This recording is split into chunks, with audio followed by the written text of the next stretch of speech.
Mga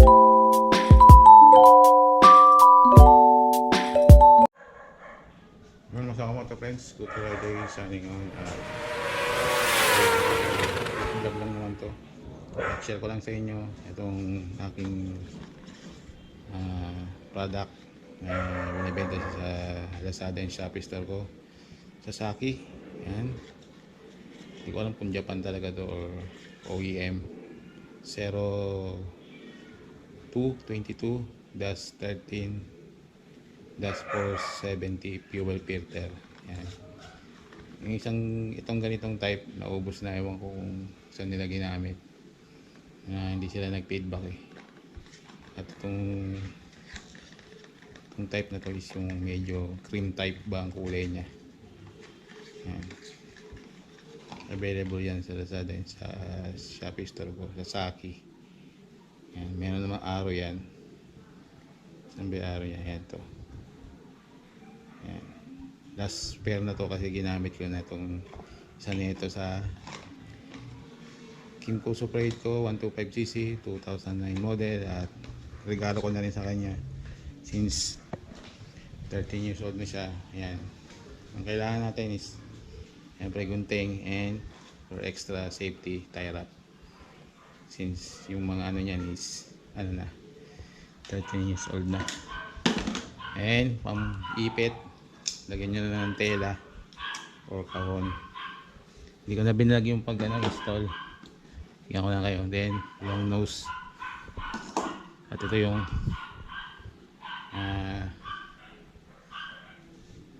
13 years old na fuel filter, factory stock ng Kimco Suprade. Yan, ito up, nandito yan sa part ng tangke.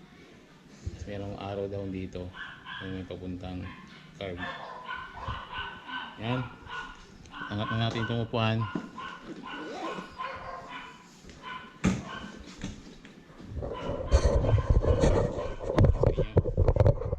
Ito lang, vlog lang naman ring.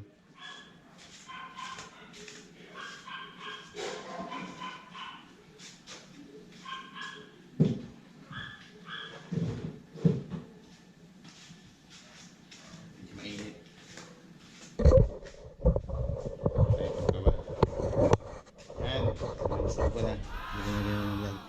Ito medyo mahirap dito itong clip na to, kasi doon sa mga nabibili yung pag ganun siya eh, naka ganun.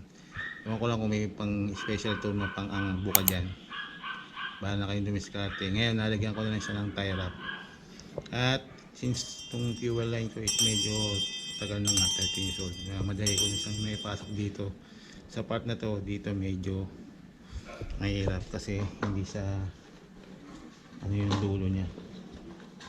Tapos inyo, bahala na kayong dumiskarte, pero yan, compatible yan.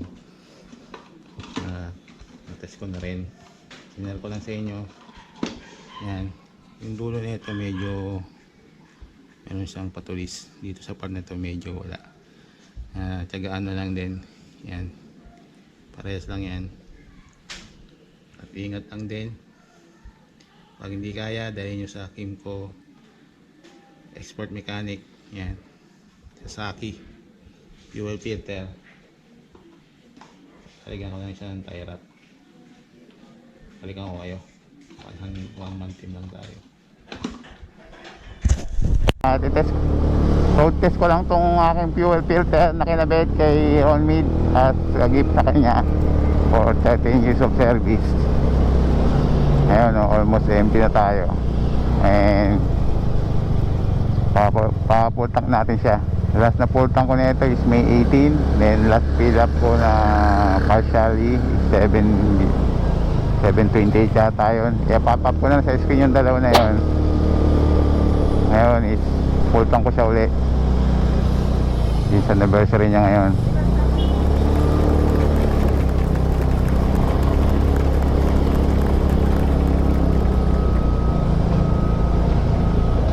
At dinala ko yung aking pang DIY na 1 liter na gas.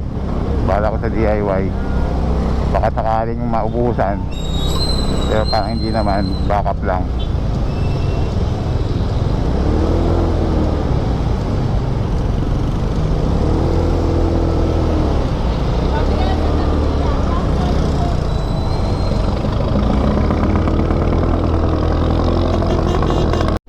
nagbabalik at malapit na tayo sa Sea Oil. At gagamitin ko din siyang pang gamit sa job hunting ko.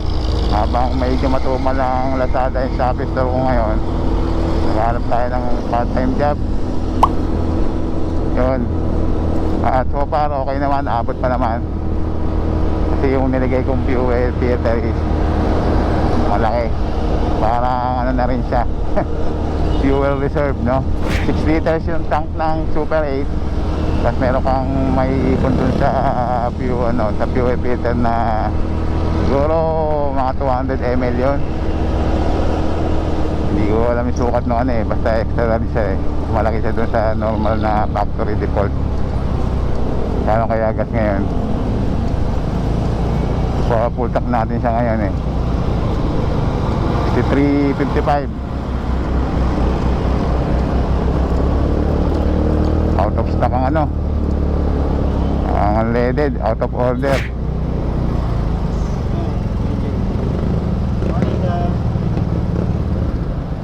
Unleaded, full tank. Ay, nahulog.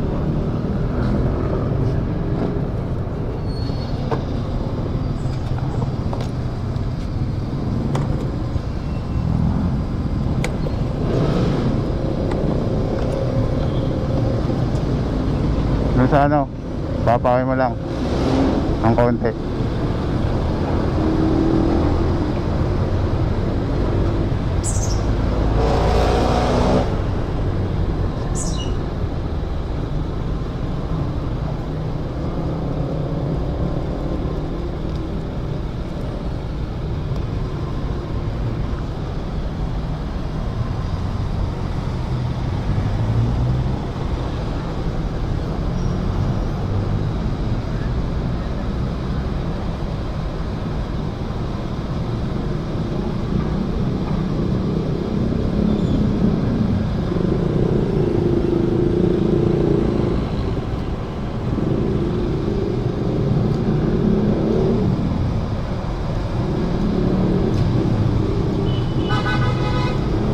$300 mo na.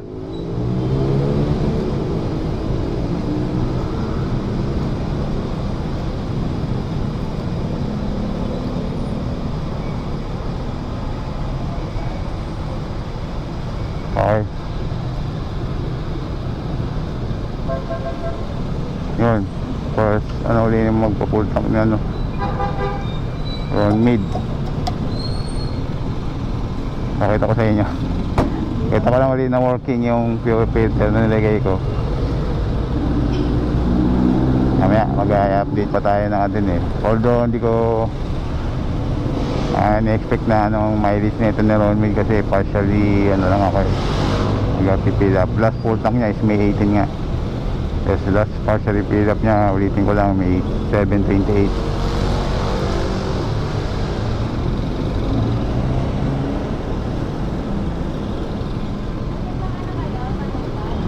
Yan, sana natin, para iangat na lang natin. Kita ko na sa inyo working.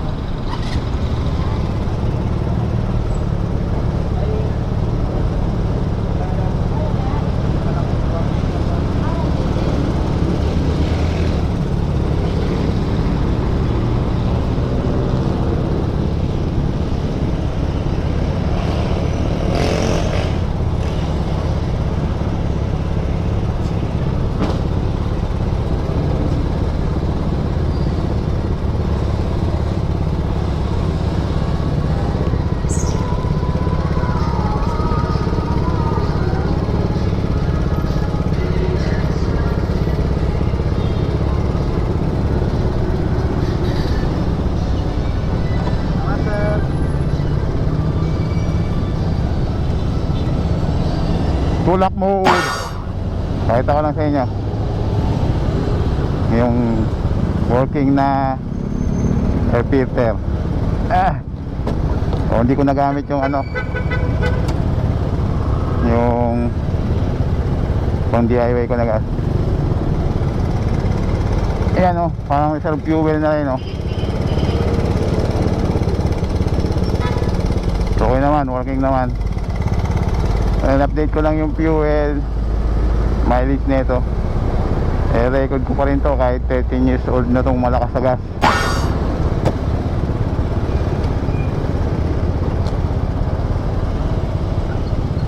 At nagre-record ba?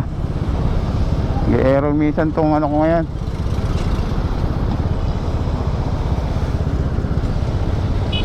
Record ko lang.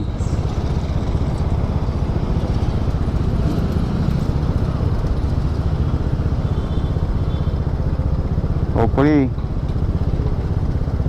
hanap din tayo ng part-time job. Full tank 77 460.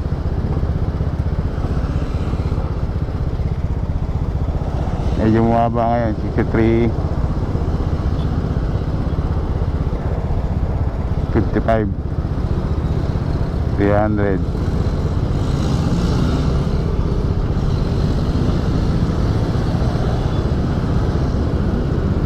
Full tank.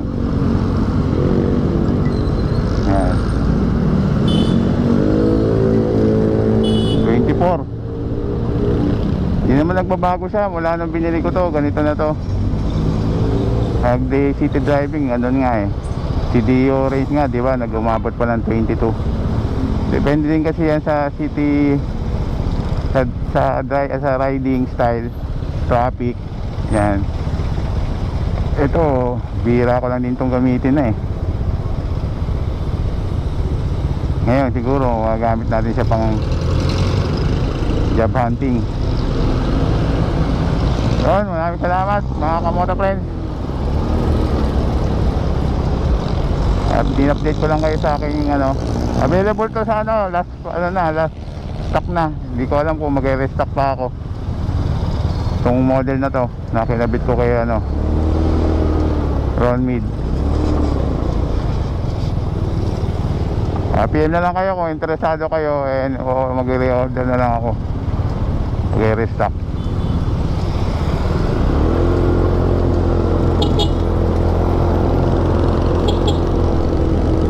At stay home, stay safe, stay healthy and stay clean, and pray always na maging okay na tayo lahat. Ang buong Pilipinas, ang buong mundo. Good vibes and chill lang tayo mga kamoto friends. Baka ng mahabang pasensya at malawak na pangunawa pang araw-araw na biyahe ng ating buhay. Quick vlog lang naman to, quick moto vlog, quick update.